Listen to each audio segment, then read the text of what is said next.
이 자리에 나와 예배한 우리 모든 성도님들 한 분 한 분이 자신의 존재 이유를 분명하게 알고 그 존재 이유와 목적대로 사셔서 칭찬받는 그리스도인 되시기를 주님의 이름으로 축원합니다. 아멘.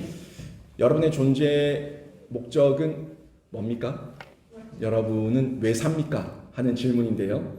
왜 사는가? 라는 질문을 여러분이 받는다면 여러분은 자신 있게 뭐라고 얘기하겠습니까? 왜 사세요? 왜 사세요? 왜 사십니까? 이 질문을 누가 한다면 여러분 뭐라고 하시겠습니까? 한번 한번 해볼까요? 왜 사냐고 질문했을 때 먹기 위해 삽니다 라고 얘기하면은 어떤 생각이 드십니까? 왜 삽니까? 물었더니 돈 벌기 위해 삽니다 라고 얘기한다면 어떤 느낌이 드십니까? 먹는 기계, 돈 버는 기계. 우리 존재가 그런 존재가 아니니까 먹기 위해 산다, 돈 벌기 위해 산다 라고 얘기하면 왠지 좀 허무합니다. 그리고 기분이 좀 나쁩니다. 그러면 살기 위해 먹습니까? 살기 위해 돈 법니까? 이렇게 또 물으면은 살기는 사는데, 그래, 살기는 사는데 살기 위해서 내가 먹나? 살기 위해서 돈 버나? 그러면 왜 살지? 또 똑같은 질문, 이 질문으로 연결되는 꼬리표를 발견할 수가 있는데, 이런 질문 앞에 신자는 주저함 없이 말할 수 있는 대답을 찾으셔야 됩니다. 필요합니다. 신자에게 꼭 필요한 게 있어요. 왜 삽니까? 하는 질문에 대해서 여러분이 즉각적으로 대답할 수 있어야 되고요. 오늘 밤 지금 당장 우리 예수님 오셔도 천국 갈 수 있습니까? 하는 그 질문 앞에 여러분 즉각적으로 대답할 수 있어야 됩니다. 왜 삽니까? 라는 질문에 그러게 내가 왜 살지? 라고 얘기하면은 흐리멍텅한 신앙이고요. 오늘 밤 지금 당장 우리 예수님 오셔도 천국 갈 수 있습니까? 구원의 확신이 있습니까? 물었을 때 지금은 좀 어렵고 한 달 뒤에 내일 이렇게 얘기하면은 그것도 우리에게 문제가 있다는 겁니다. 이 두 가지에 다 우리 신자라면 확신 있게 대답할 수 있는 이 대답이 있어야 되는데 청교도들 그리고 우리 개혁주의 신학 모든 바른 신학과 바른 신앙의 토대 위에서 이 교리적인 부분을 가르치기 위해서 애를 많이 썼습니다. 우리 선조들이. 그래서 웨스트민스터 소교리 문답이 있고요. 웨스트민스터 대교리 문답이 있어요. 대교리 문답은 청장년들을 가르치기 위해서 그때 교리를 정리해놓은 문답이고요. 소교리 문답은 유아들에게 가르치기 위해서 가르쳤던 문답집이에요. 그 웨스트민스터 유아들에게 가르치는 그 문답의 첫 번째 문항이 뭐냐면 사람의 제일 되는 목적이 무엇입니까? 이거예요. 이 말이 제일 되는 목적이 무엇입니까? 이 말이 쉽게 우리식으로 얘기하면 왜 삽니까? 이겁니다. 당신은 왜 삽니까? 이게 사람의 제일 되는 목적이 무엇입니까? 라고 질문을 한 거예요. 여기에 대한 질문에 대해서 그 소교리 문답에서는 정확하게 답을 제시하고 있습니다. 성경적 근거를 가지고. 하나님을 영화롭게 하고 그분을 영원토록 즐거워하는 것이 우리 사람의 본분이고 사는 이유고 목적입니다. 분명히 얘기합니다. 결국 여러분이 누군가가 여러분이 왜 삽니까? 라고 물으면 먹기 위해 산다, 돈 벌기 위해 산다가 아니라 나는 하나님을 영화롭게 하고 그분을 즐거워하기 위해서, 그분을 기뻐하기 위해서, 그분의 영광을 위해 산다 라고 말할 수 있는 이런 확신과 대답을 할 수 있어야 된다는 거예요. 물론 거기에 대해서 또 이어지는 질문이 있겠죠. 하나님을 영화롭게 하는 게 뭐냐? 그분을 즐거워하는 게 뭐냐? 그분에게 영광 돌리는 게 뭐냐? 질문할 수 있겠지만 거기에 대해서는 각자의 은사와 재능과 달란트와 또 사역의 현장과 사명의 자리 가운데 다양하게 나타날 수 있어요. 다양하게. 하지만 이 목적의 시작, 내가 이 사명, 나에게 주어진 달란트와 재능을 내가 있는 현장에서 내가 어떻게 쓰냐. 그냥 돈 벌기 위해 쓰는 사람은 돈이 목적이지만 돈을 벌지만 난 그거는 차후 문제고 하나님의 영광을 위해서 여기 이 일터에 있는 사람들에게 예수 전하기 위해서 내가 돈 벌면서 내가 사명 감당하는 거야 라고 얘기한다면 그 사람의 목적은 명확한 겁니다. 뭐 그 회사에서 뭐 CEO도 있을 것이고 뭐 이사도 있을 것이고 부장도 있을 거고 과장도 뭐 여러 가지 직책들이 있을 거고 또 부서가 다양할 거 아닙니까? 하지만 그건 달란트대로 자신의 어떤 업무가 분담이 된 거고, 하지만 목적은, 내가 여기에 온 목적은, 하는 일은 다르지만 목적은 하나님의 영광을 위해서, 그분을 영화롭게 하기 위해서, 그분을 영원토록 즐거워하기 위해서 내가 여기 있다라고 말할 수 있는 이 확신이 그리스도인에게 있어야 된다는 겁니다. 그래서 이 가치를 알고 살아갈 때에 우리가 부족해요. 부족하지만 성화의 삶을 살아갈 수가 있는 거예요. 우리가 사명 다 받았지만, 저라고 사명 안 받았습니까? 저도 사명을 받았지만 목회자의 직을 감당할 때 부족함이 있습니다. 왜 부족함이 없겠습니까? 다 부족함이 있지만 다행스러운 거는 성화의 삶이기 때문에 반복된 실수를 하지 않고, 계속 고의적인 실수를 하지 않고, 죄를 죄인 줄 알고 잘못을 잘못으로 알았으면 그 다음엔 끊어낸다는 거예요. 끊어내서 횟수가 줄어들든 아예 안 하든 또 다른 이 방향에서 선한 방향으로 성장해 나가니까 그게 성화죠. 성숙이죠. 성장이죠. 그런 여정 가운데 있으니까 다행인 거예요. 근데 이 성화의 과정을 제가 평생을 살아내도 저에게 부족함이 없어요? 아니에요. 평생을 살아도, 평생을 성화의 길을 걸어가도 저에게 부족함이 있어요. 부족하지만 제가 이 땅에 있는 중에 영원히, 이 땅에 있는 중에 평생은 부족하지만, 그렇지만 저는 사명이 있어요. 그러니까 부족하지만 성화의 삶 가운데 감사하고, 성화의 삶 가운데 기뻐하고, 또 하나님 앞에서 그 사명을 더욱더 선명하게 알고 그 길을 걸어갈 수가 있다는 겁니다. 이게 존재 가치를 알 때 자신의 존재가 더 나아졌는가 나아지지 못했는가 평가할 수가 있고요. 또 그걸 통해 가지고 내 삶의 지경이 점점 넓혀질 수가 있는 거예요. 여러분이 한번 돌아보세요. 여러분이 처음 예수 믿었을 때, 그때와 5년 지나고 10년 지나고 20년 지났을 때에 나의 신앙의 지경이 넓혀졌는가? 그때는 기도 한마디 못했는데 내가 지금은 기도를 어느 정도 할 수 있는가? 그때는 성경 한 절도 암송 못했는데 지금은 어느 정도 하고 있는가? 그때는 창세기 출애굽기 이 성경 목록도 다 못 외우고 있었는데 내가 지금 알고 있는가? 사도신경 주기도문도 못 외웠는데 지금 알고 있는가? 또 그 의미는 알고 있는가? 또 의미대로 살아가고 있는가? 나는 지금 여기 왜 있는가? 하는 내용들을 자꾸 질문을 던져보라는 거예요. 그냥 흐리멍텅하게 살면은 우리는 정말 동물과 다를 바가 전혀 없어요. 그냥 본능대로 사는 거예요. 자꾸 질문을 던져야 돼요. 나는 왜 사는가? 나는 누구인가? 나는 여기 왜 있는가? 하는 질문을 던질 때에 그 목적을 발견하고 다시 잊었다 하더라도 돌아와서 내 방향대로 살아갈 수가 있는 겁니다. 학교에 왜 있냐? 내가 이 가정에 왜 있냐? 지금 내가 왜 여기 있냐? 일터에 왜 있냐? 하는 질문을 계속해서 물어볼 때에 그 가운데 이 사역의 지경이 넓혀지는데, 바울이 그랬어요. 여러분, 바울이 그냥 가만히 있었던 것이 아니라 바울 가운데는 늘 질문이 있었습니다. 그래서 날마다 나를 쳐서 복종케 한 거예요. 날마다 내가 죽은 거예요. 왜? 자신의 부족함과 자신의 연약함을 늘 질문을 통해서 돌아보니까 나에게 연약함이 있다는 걸 발견하거든요. 내 안에 죄성이 있다는 걸 발견하거든요. 나에게도 이 시기와 질투와 미움이 있다는 걸 발견하거든요. 그러니까 날마다 나를 쳐서 복종케 하고, 날마다 나는 죽노라, 나의 옛모습은 죽노라, 십자가에 못 박혀 죽노라 얘기하는 거예요. 이거는 그냥 할 수 있는 게 아닙니다. 아무 생각이 없는 사람은 죽지 않습니다. 내가 생각하고 내가 신앙의 기준을 가지고 질문을 해야지 내 죄를 발견하고 내가 죽는 거예요. 내가 죄를 발견하지 못했는데 뭘 죽어요? 안 죽어요. 내 의만 더 살고, 나의 자존심만 더 살고, 나의 성격만 더 살아나요. 우리 성경에서 죽는다는 거, 우리 성경에서 내가 중생한다는 거, 거듭난다는 거는 내가 죄인됨을 발견했을 때 죽고 새로 태어나는 겁니다. 이게 그냥 되는 게 아니에요. 이게 왜 죄냐? 이게 뭐 때문에 죄냐? 성경이 뭐라고 얘기하고 있냐? 이게 어떤 이유에서 죄냐? 그 하는 질문들이 계속 내 입에서 나올 때에 성장이 되는 거죠. 이 부분에 저희가 잊으면 안 되는데, 바울이요, 이 기준, 이 가치를 붙들고 있었어요. 그래서 자신의 목적을 놓치지 않았어요. 선교 사역을 계속해서 감당하면서 지경이 넓혀져 가는 거예요. 감옥에 있든지 어디에 있든지 자신이 있는 이유는, 내가 지금 아직까지 살아있는 이유는 뭐 때문이에요? 먹기 위해서가 아니라, 살기 위해서가 아니라 선교하기 위해서, 하나님 영광을 위해서 살고 있는 거예요. 그러니까 감옥에 있어서도 이런 고백, 빌립보서에 나왔던 이 고백 같은, 주옥 같은 고백을 남길 수가 있다는 건데, 오늘 바울의 고백이 그런 주옥 같은 고백으로 또 이어집니다. 자신의 존재 목적, 이유, 내가 왜 사는가 하는 내용을 분명히 전달해 주고 있는데, 살아도 주를 위해서, 죽어도 주를 위해서, 이 이유예요. 이 이유를 바울이 가지고 있었어요. 우리에게 잘 알고 있는 말씀이죠. 사나 죽으나.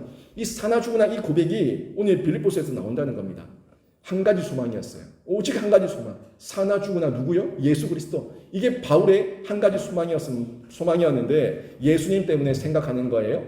예수님 때문에 행동하는 거예요.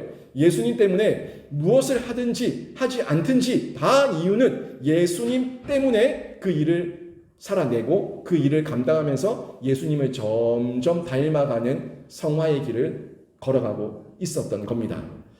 여러분, 사랑하면 닮아가요. 여러분이 저를 많이 사랑해 보세요. 저를 닮아갈 겁니다. 저와 제 아내를 한번 유심히 한번 보세요. 전혀 다른 피를 가지고 있지만 좀 닮았습니다. 저희는 천생연분인 것 같아요. 결혼 전부터 좀 닮았어요. 그래서 제가 저희 어머니, 저희 장모님 앞에 처음 딱 나타났을 때 저희 장모님이 어디 우리 딸보다 더 예쁜 경이 한 명이 걸어 들어오는 줄 알았대요. 농담인지 모르겠지만 진짜 그렇게 말씀하시더라고요. 근데 지금 살면서 저희가 18년 살았거든요. 18년 살면서 저희 둘을 보니까 많이 닮았어요. 좀 닮아간 게 보여요. 실제로 가정 안에서 부부가 사랑하고 살면 부부가 닮아갑니다. 뭐 성격도 비슷해지고 또 유형도 좀 닮아가고 뭐 기질적인 것도 먹는 것도 또 표현하는 것도 말투도 여러 가지를 닮아갑니다. 닮아가다가 서로 닮아가다가 어느 중간쯤에서 균형을 맞추게 되죠. 이게 부부예요. 보통 부부예요. 한쪽만 치우쳐가는 게 아니라 균형을 맞추게 돼요. 상대방이 전혀 균형을 안 맞춰준다 생각하지 마세요. 예, 저희 아내는 저를 볼 때 저희 아내가 저를 맞춰준다 생각하지만 저도 제 아내를 맞춰주고 있거든요. 그 맞춰주는 가운데 이 균형, 밸런스를 맞추는 거예요. 그 가운데 참 서로가 많이 닮아가고 있다, 많이 좋아졌다 하는 부분들을 발견할 수가 있는데 실제로 오랜 시간 사랑하고 살면은 닮아간다는 거예요. 우리 예수님도 마찬가지입니다. 예수님을 많이 사랑하고 예수님과 함께 동행하며 얘기하며 예수님의 생각, 예수님의 마음, 예수님이라면 어떻게 하셨을까 늘 질문하면서 살아가게 되면 우리 삶 가운데 예수님의 성품이 나타나고 드러날 수밖에 없다는 겁니다. 나중에는 어떻게 되는 줄 아세요?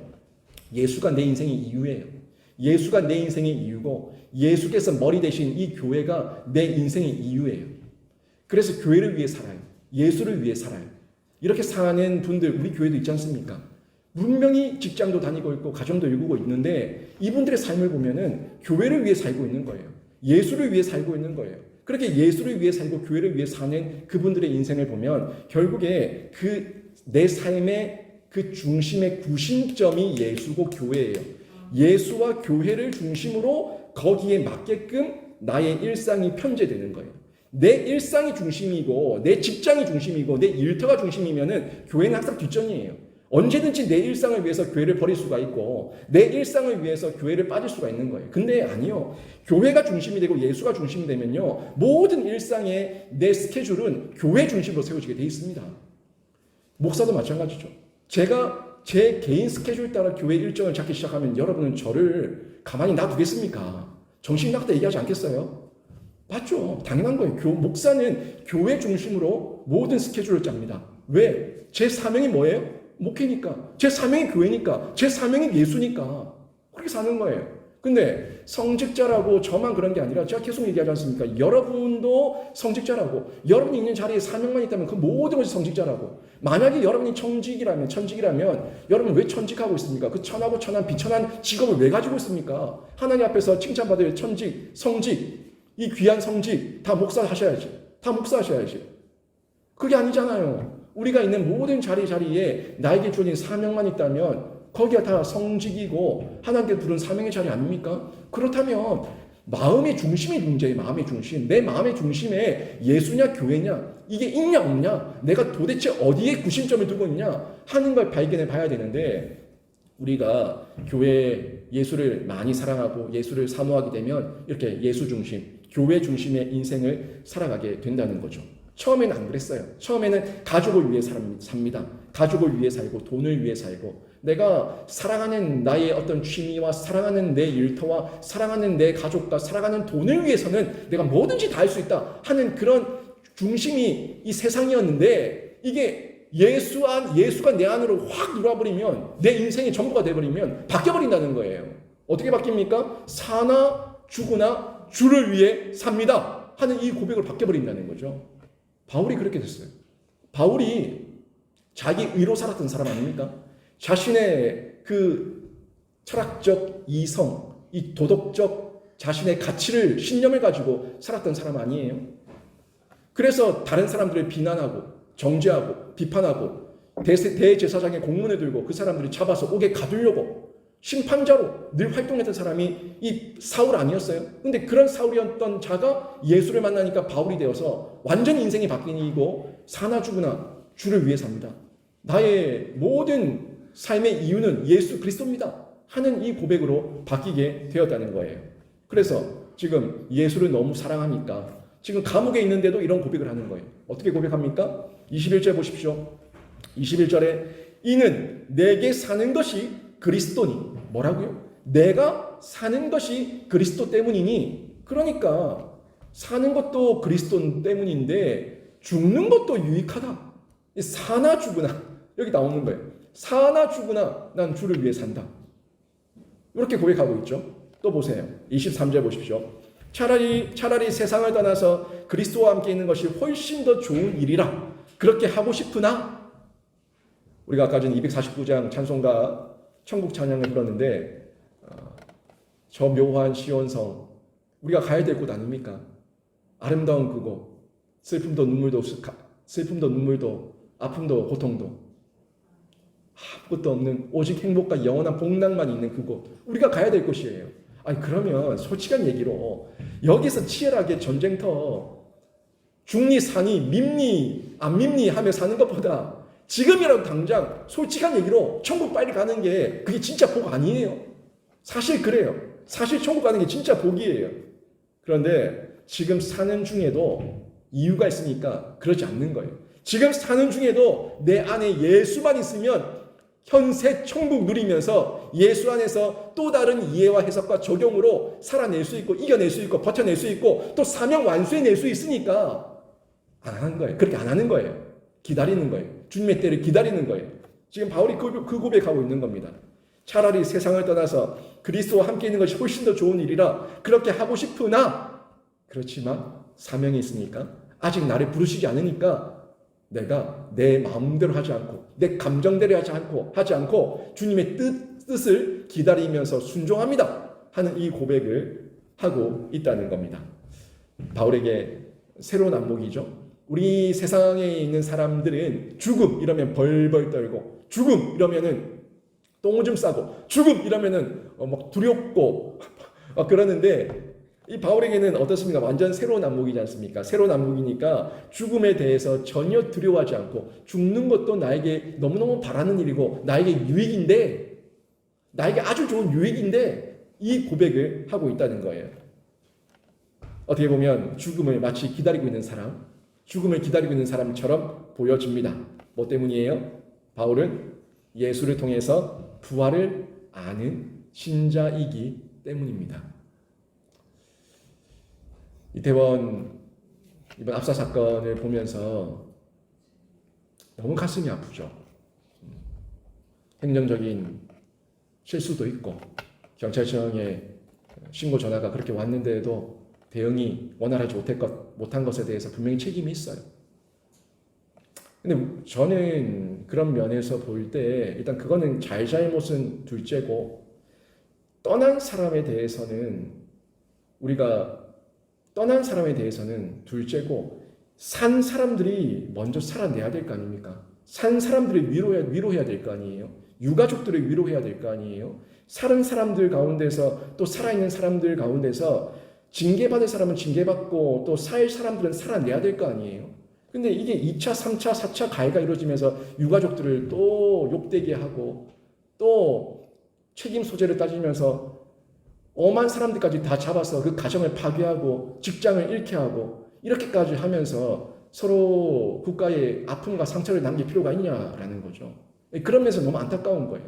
또 영적인 면에서 봤을 때 궁금한 건 있어요. 제가 참 궁금해요. 저는 알지 못하지만 그 이태원의 그 늦은 시간까지 그 유흥가를 오갔던 사람들 중에 과연 예수 그리스도를 믿는 신자는 몇 명 있었을까 하는 것에 대해서 퀘스천 마크가 있는 거예요. 과연 몇 명이 있었을까?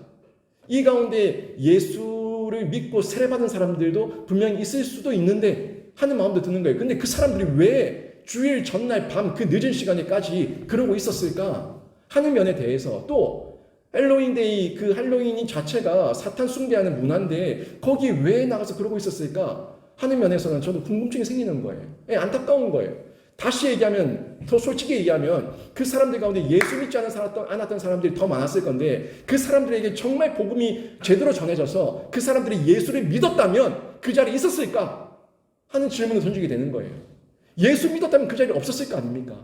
예수 믿었다면 그 다음날 주일을 준비했을 거 아닙니까? 예수를 안 믿으니까, 예수가 없으니까 그 자리에서 있었을 거 아니에요. 그런 면에서 교회는 책임 없어요?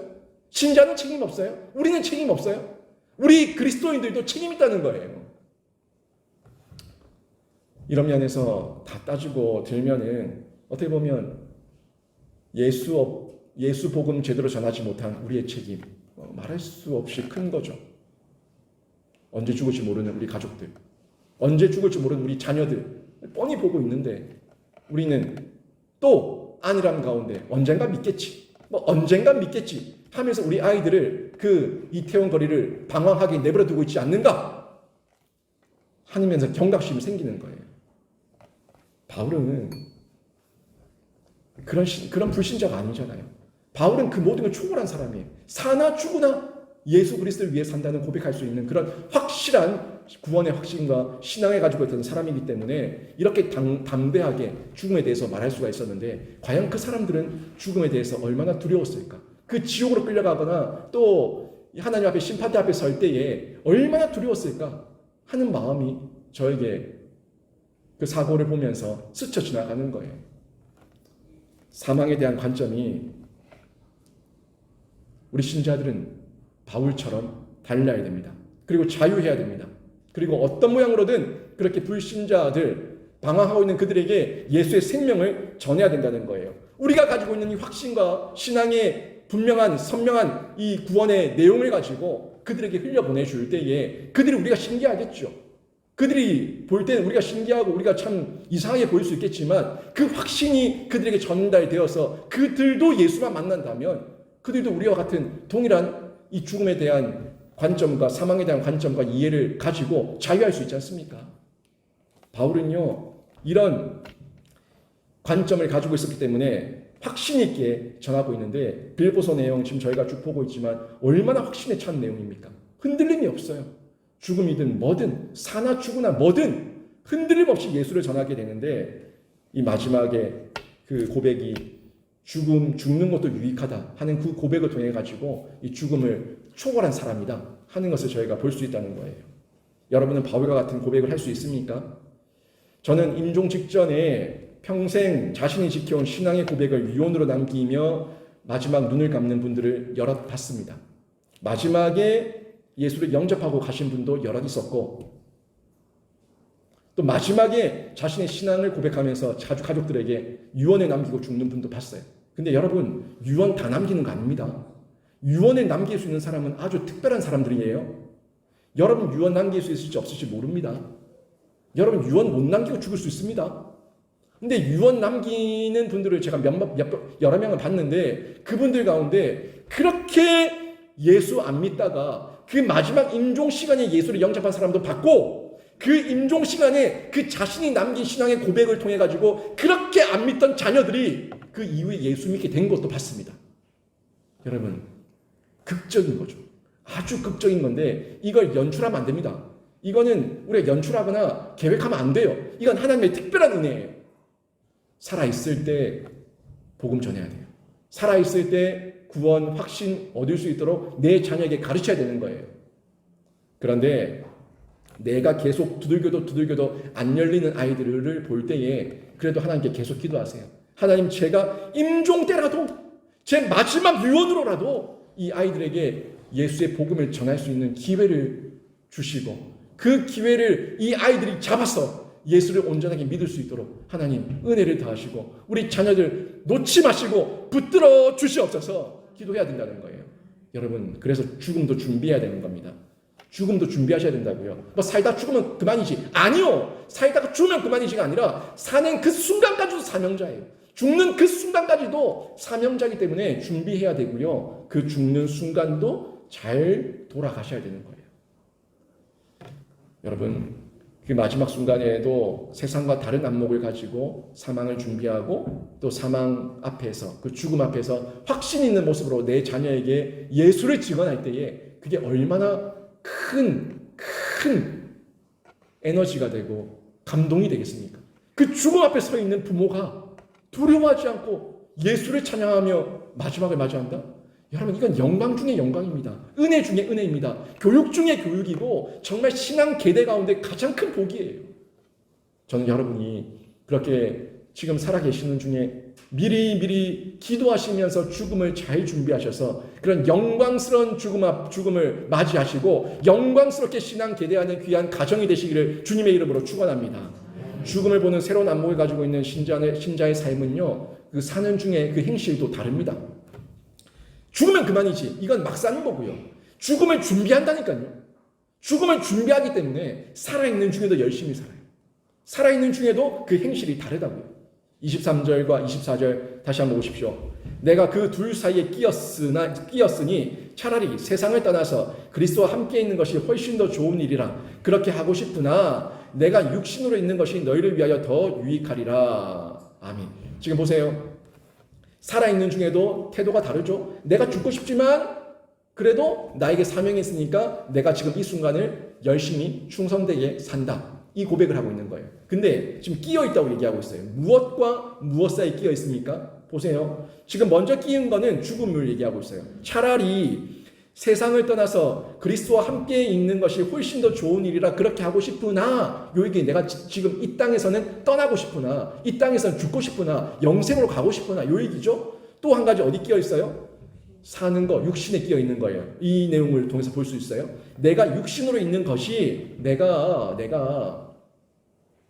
죽지 않고 그래도 이 육신을 잊고 좀 더 사는 것이 너희를 위하여 더 유익하리라. 아멘. 요 말씀을 지금 바울이 전달해 주고 있는 거죠. 무죄로 석방되어 가지고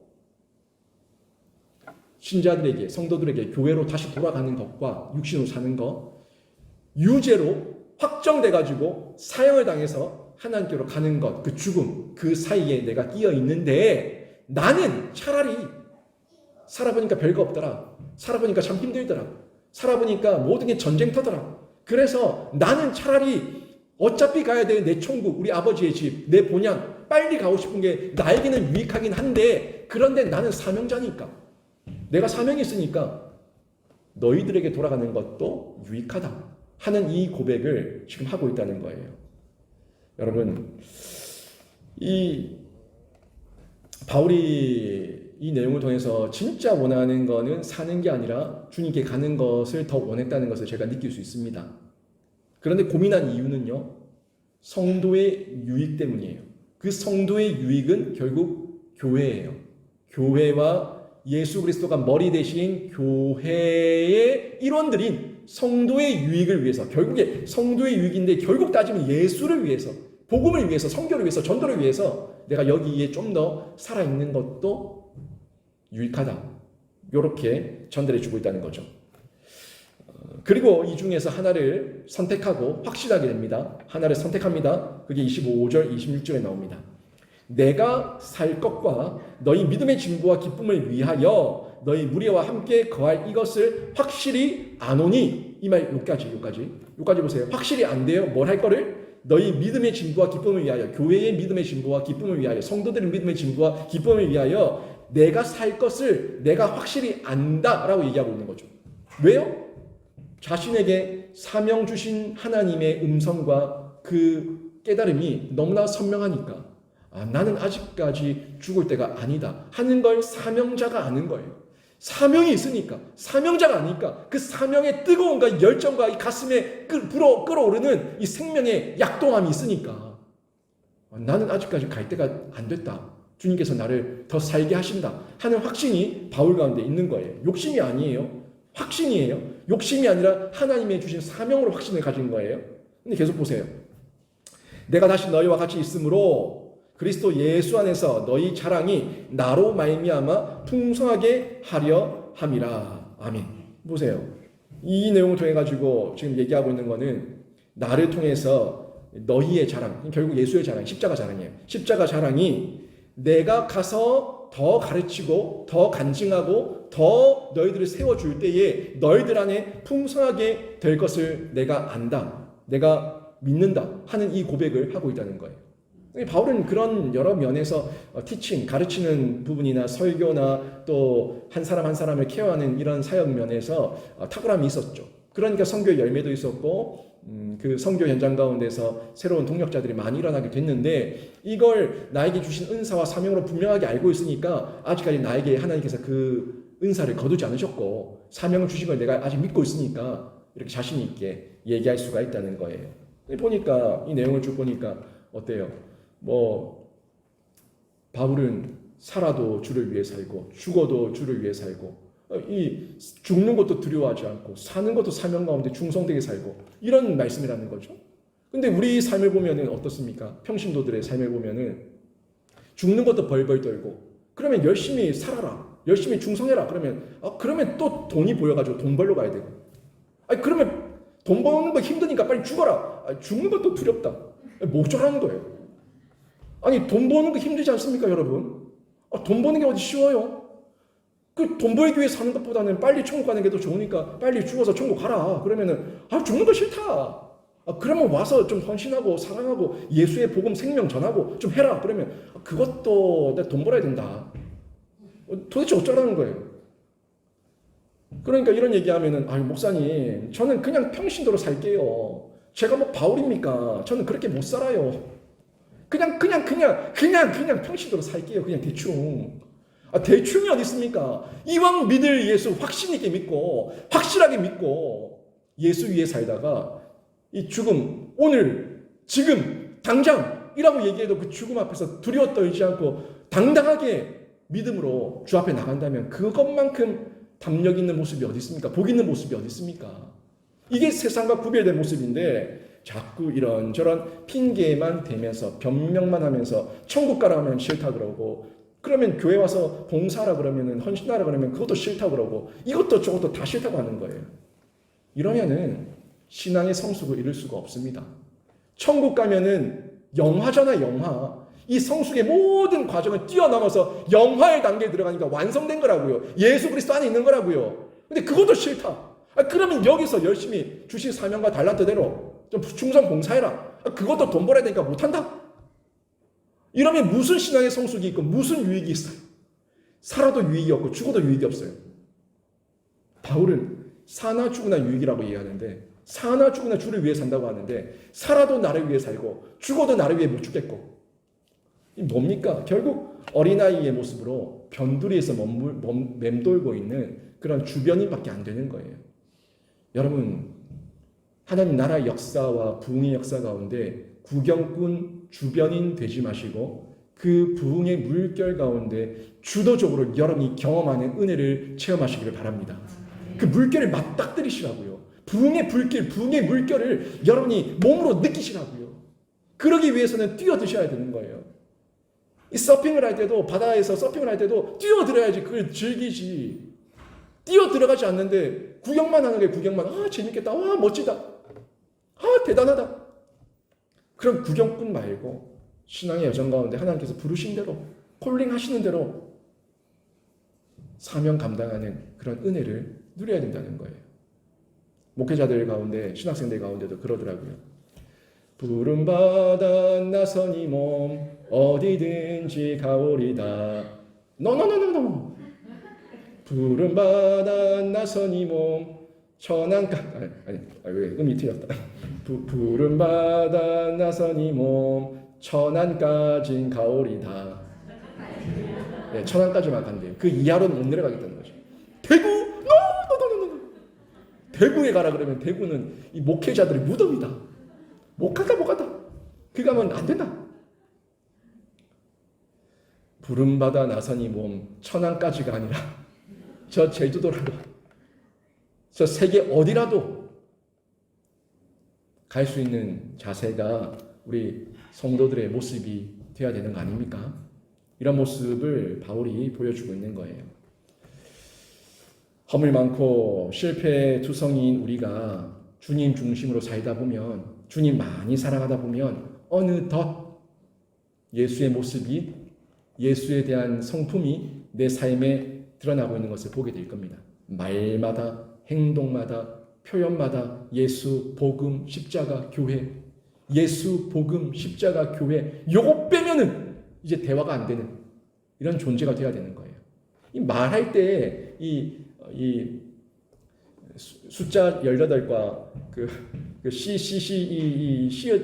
시자에 받침 붙인 뭐 이걸 안 붙이면은 대화 안 되는 사람들 있지 않습니까? 특히 남자들. 이 욕이 안 되면은 뭐 대화가 안 되는 사람들이 있어요. 욕으로 시작해서 욕으로 끝나요. 알파와 오메가가 욕이에요. 근데 예수를 닮은 사람들은요, 알파와 오메가가 예수, 십자가, 복음, 교회예요. 이런 모습으로 닮아가는 그런 신앙의 여정을 저희가 살아가야 된다는 겁니다. 오늘 말씀 정리하며 저도 생각을 해봤어요. 제가 하나님께 빨리 가는 것이 유익인가, 아니면 영신교에서 담임하는 것이 더 유익인가. 제가 곰곰이 저도 생각을 해봤는데 이게 저 빈말 아닙니다. 제 진심입니다. 제 정말 진심이고 제 아내한테도 여러 번 얘기했어요. 여러분, 목회하기 힘들어요. 정말 목회하기 힘들어요. 이 담임 목사, 영신교회 담임 목사 좋아 보이면 여러분이 하세요. 하세요. 정말 힘들어요. 힘든데 저는 저희 아내한테 그랬어요. 난 빨리 천국 가고 싶다. 이 세상 뭐가 뭐예요? 누가 어했어? 진짜로 정말 박수 쳐주셔야 됩니다. 제가 천국 가면 울지 마세요. 다 기뻐하십시오. 그렇게 가고 싶어하는 천국 갔다고 기뻐하십시오. 저는 정말 그래요. 천국 가면 이 꼴 저 꼴 안 봐도 되고, 이 세상에 더러운 꼴 안 봐도 되고, 저 싸우는 꼴 안 봐도 되고, 저 주사파 저 선동질하는 거 안 봐도 되고, 얼마나 좋아요. 천국 가면 우리 하나님께서 온전히 품어주시니까, 그 은혜 아래 있으니까 빨리 가고 싶어요. 근데 아직 사명이 있다면 살아야죠. 아직 사명이 있다면 충성되게 살고, 또 사명 가운데 살면은 교회와 우리 성도들에게 유익을 끼칠 수 있다는 기대감을 가지고 또 충성되게 열심히 살아내는 거예요. 그냥 갚부자, 그냥 죽어부자, 요게 아니라 지금도 살려주셨다면 하나님의 사명이 있는 줄로 믿습니다. 그 사명대로 충성되게 불꽃처럼 살고 주님 오라고 하실 때 언제든지 뛰어갈 수 있는 확신과 능력을 더해 주시옵소서. 이게 저의 고백이에요. 여러분의 고백도 동일한 고백이 되기를 바랍니다. 여러분, 우리 교회, 우리 성도들 모두가 가장 귀한 것은 예수 그리스도입니다 하는 이 고백을 올려드려야 됩니다.